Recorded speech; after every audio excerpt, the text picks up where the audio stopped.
Hey guys, it's Laura. You're watching Queen of Swords Tarot. I wanted to talk today a little bit about, I guess, a contingency plan. So what you would do in an emergency with your tarot collection.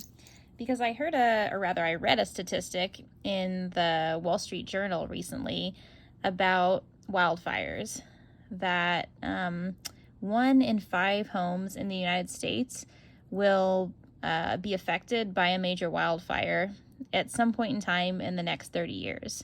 So to me, that seems like a pretty high number.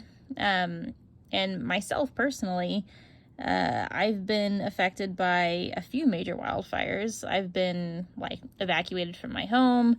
We had to evacuate the horses. I almost lost my home a couple times. The wildfire was all the way up to the backyard.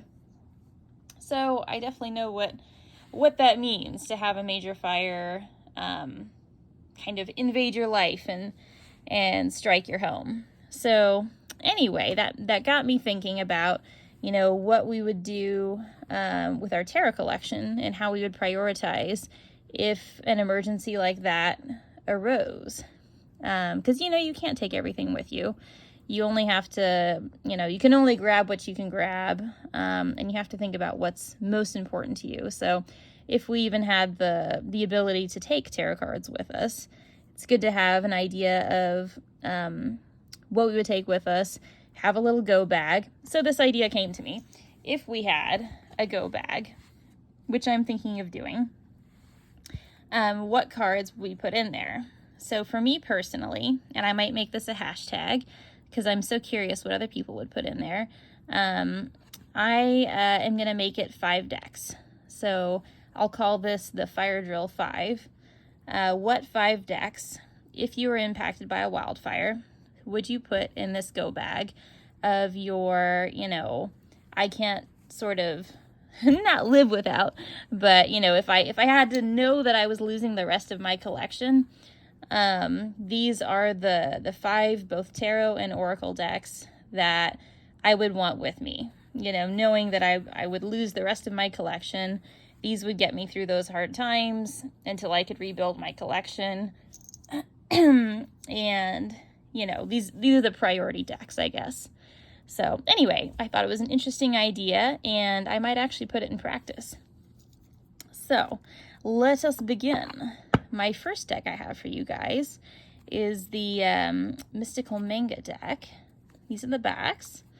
So I picked this deck. Let's get closer. Because, not even honestly because I like the artwork that much, but mainly because of the relationship that I have with the deck. This is one of those decks that just knows me, I'm looking at the characters, that knows me really, really well. It's an odd deck. When I read with it, it's like it's answered the question before I've even thought of it. I do a spread, and it comes up with answers so readily. The readings just come so fluidly with this deck. It's interesting because, it's like I like anime, I like manga, but it's not necessarily, an art style that I would go for over another tarot deck. I have tarot decks that I like a lot better, but for whatever reason, this deck knows me very, very intimately, and I can, not read with it for quite a long time, and it's like no time has passed when I picked it up. It knows what's going on, it knows how to answer my questions, it's honest, but it's, very to the point. It is weird how well it knows me. It's like a person that's kind of been following you around and is up in your business. It's very strange. It's kind of my stalker deck. I think we probably all have one. So, yeah, it's a unique relationship that I really can't get with any other deck. And I think were I to be in a situation like a wildfire, where you're evacuated, probably you've lost the rest of your collection, I would want that closeness of a deck that is like your very best friend, that knows you so intimately. Because this deck is like talking to that, friend that you've known since kindergarten, or, your sister, your brother, the parent that you're closest to. That's very much like conversing with this deck. And that's kind of the feeling that you need in a crisis, I think. The readings that you need in a crisis. You don't want to be thinking too hard to do readings. You just want them to come easily. And to not have to think too hard to get answers. So, that is the Mystical Manga deck. The next deck I have for you, we'll do all the tarot first. I have 3 tarot and 2 oracle. So the next tarot I have for you is, for me, no surprise, it's the Deviant Moon. Let me get this one out for you. It is a very well-worn deck. I use it all the time. I think most likely, it's really hard, but if I had to lose my entire collection and only have one deck, probably it would be this deck that I would keep. I mean, it would be between this and the Manga deck, but probably this deck would win. So the reason being is that this deck is everything to me. I can use it, I mean, obviously any deck you can use for any type of work, but really personally to me, this deck I can use for, love reading, shadow reading. It's my, like, quote unquote hug deck. It's comforting to me. It's comforting to me in a very specific way, which I know is, like, weird to say about Deviant Moon. That's not necessarily everyone's, like, hug deck, but for me it is, because this deck has gotten me through a lot of difficult times. And it's given me sort of the, slap upside the head type answers that I needed in very critical times when I needed them. So it's, gotten me through sort of sorrow and heartbreak and gotten me out of somewhat toxic relationships. It's been there for me through thick and thin. And I think there's just something about Patrick Valenza's art that strikes a chord with me. It's as close to a soul deck as I could get. Probably it's the Gemini in me. It's like, I always, whenever I go through this deck, I have to cover up like one half of the face and then the other half of the face. It like just makes me happy. I'm like, that's me. There's the dark, there's the light. It's so Gemini. I think when I did the tag, a deck for every sign, this was one of the decks I picked for Gemini. But yeah, this is absolutely my sort of all around, I can use this for anything type deck. And it's just very, very close to my heart. It's another deck also where if I was in a crisis like that, it's not just that I wouldn't want to have it out of my collection, that anyway, but if I was in a crisis, worried about, have I lost my house? I'm away from potentially friends, because, I have been in that situation. This is a deck that I would want with me. It's that comfort that I would need. Okay, so that's the Deviant Moon. I won't belabor it. I think we've all seen it quite a bit. So, my last tarot that I have for you lives in this bag here. Let's get him out. And that is my very beloved Goliath. And this one I chose largely because it's kind of my... Oops, let me back up a little bit. Sorry, guys.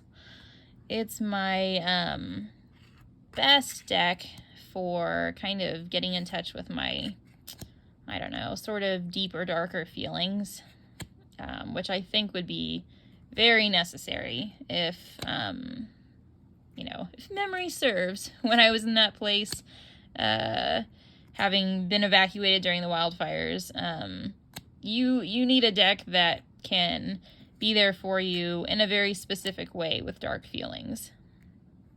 And for me, at least personally, the Goliath is is that kind of perfect sweet spot for, you know, because it is specifically made for shadow work. I do use it for that a lot, but it's also good for when you're feeling, well, I shouldn't say when you're feeling, me personally, when I'm feeling in a particularly sort of, I don't know, like dark way or a particular mood, you know, I pull this deck out because it helps me sort of explore those feelings. Feelings that you maybe can't quite explain, or, you know, it's a mixture of sadness and another emotion, worry, just feeling unsettled. To me, this deck really is a great deck to work with in those times. It helps you kind of sort through your emotions, sort through your feelings, help you figure out what it is that you're feeling and why. Like, why am I so affected by what it is that's around me, what's happening to me, especially in crisis. You know, it brings out sometimes the best and the worst in us, and I think the Goliath for me is a great deck to sort of handle those crisis moments.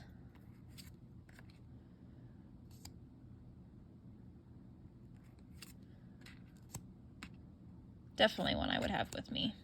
Okay, so that's the Goliath. I think that's it for me on tarot. Yeah, so all we have left is 2 Oracle.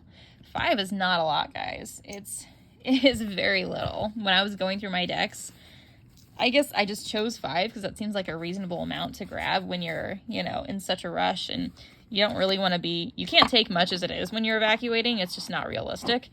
And you certainly don't want to be weighing down what little room you have with heavy tarot decks and oracle decks. So 5 seems like a realistic, reasonable amount, but when you're trying to choose ahead of time what to put in your go bag, it's so few, it's so hard.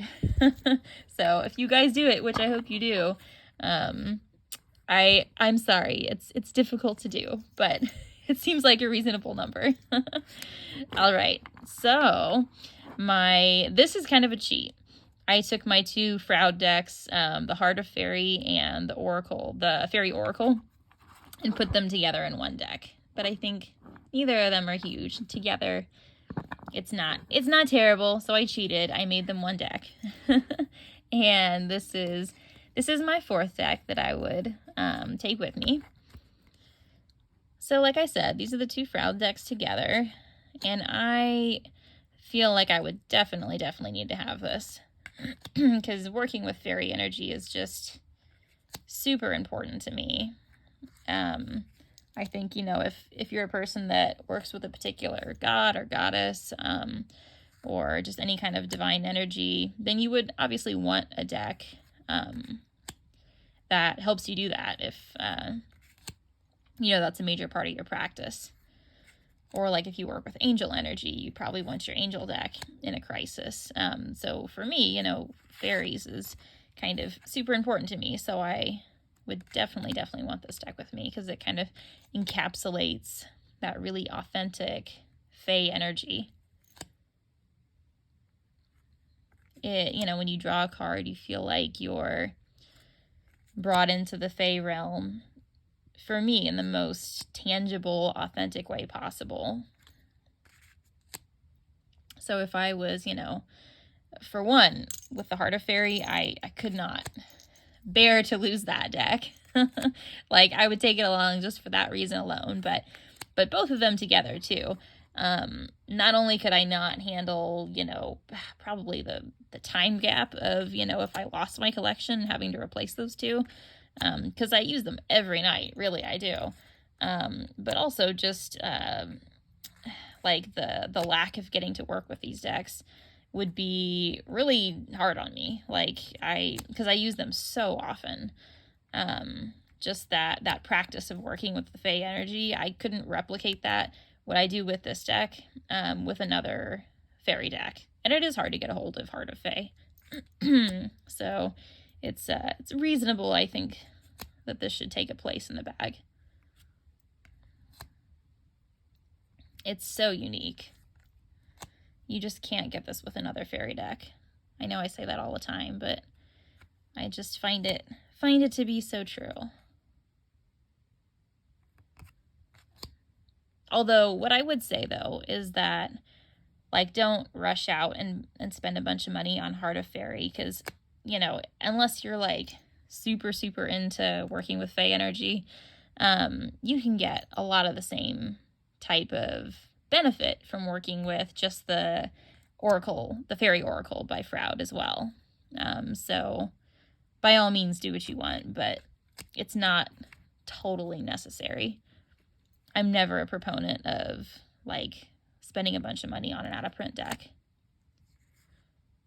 just to say you have it. Okay, so that is that one. Definitely one that I would want in my go bag and to have in a crisis. I love it so much. And then my last one, okay, where did it go? Did I lose it? It's not going to be in my go bag. Oh, here it is. All right. So this is why I need to like have my go bag ready before crisis strikes, because I'm super disorganized and I wouldn't be able to find it unless I just keep it by the door and it's already packed. All right. So this one is my 5th deck. It's the Roots and Wings Oracle. So to me, this is like the quintessential Oracle deck. It's like, first of all, just appreciate that touching it feels like touching a baby's bottom. It's so soft. It's got like, it's more than a rose petal finish. It's so soft. It's like velvety. I don't know. It's such a tactile experience handling this deck. I love it so much. So anywho, let me get you a little bit closer. This is, yeah, this is the Roots and Wings Oracle. It's the little baby mini edition. I got it on her Etsy page. She had like a couple misprints where, I don't know if you can see it. Well, it's pretty obvious. It's like off center a little bit. I think it was cut incorrectly or something like that. But I don't know. I have a affinity for misprinted decks. I'm not sure why, but they're like, I feel like they're like the runt of the litter. And I'm always like, give me your misprints, your outcasts, your tossed away decks. I'll take them. I don't know. I love them. But anyway, I digress. This Oracle would definitely be in my go bag because it's just, I don't know. I feel like it's the Oracle that can kind of do it all. It is really well balanced. It has, you know, a good amount of cards that, I mean, most of them can be read sort of neutrally.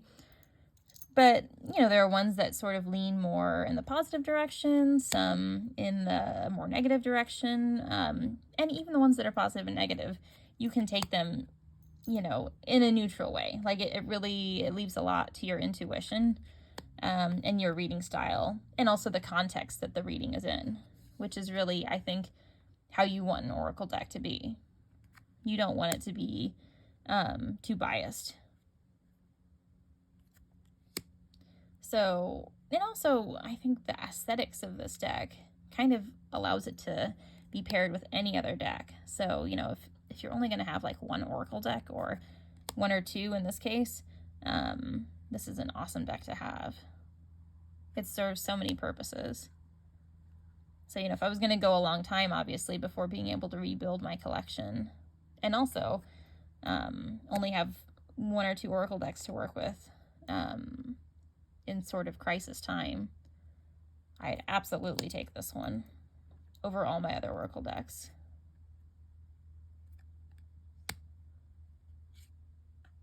It's just so multi-purpose,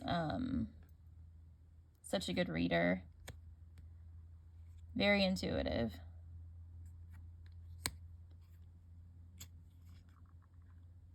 Okay, so that's the Roots and Wings. Highly recommend, I must say.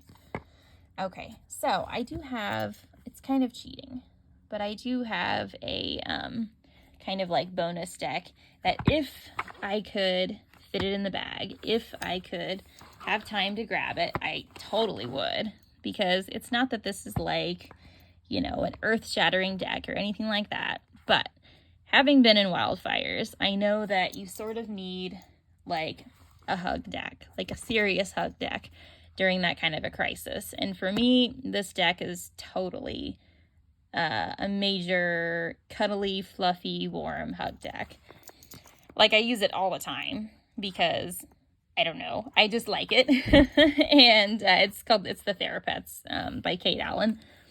And I feel like it would be definitely, like, it's not necessary, but it would be really, really beneficial to have this deck. So, I mean, one, it's kind of big, so maybe not like shove it in the go bag, but if I had room and I could toss it in the back seat, I totally would.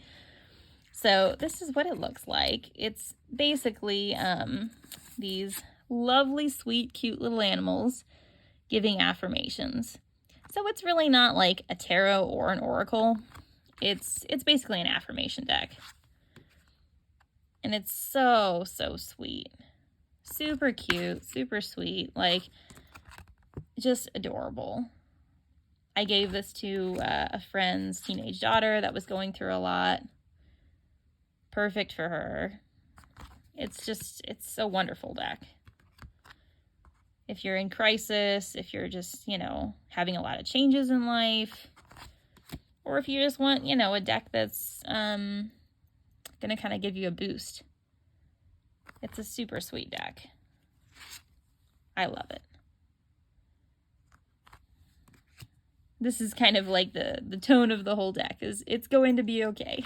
And that's what I love. Super cute. So yes, if I had room, I would totally throw this one in as well. So anyway, I will leave it there. But definitely, I would love to hear what you guys would put in your Fire Drill 5 go bag. I will make this a hashtag and probably bug you guys and tag somebody. But yeah, please let me know. I'm super curious because I think it's kind of an important topic. And I would love for you to share with me. All right, as always, thank you guys so much for listening and staying on with me. And we will see you next time with all my love. Bye.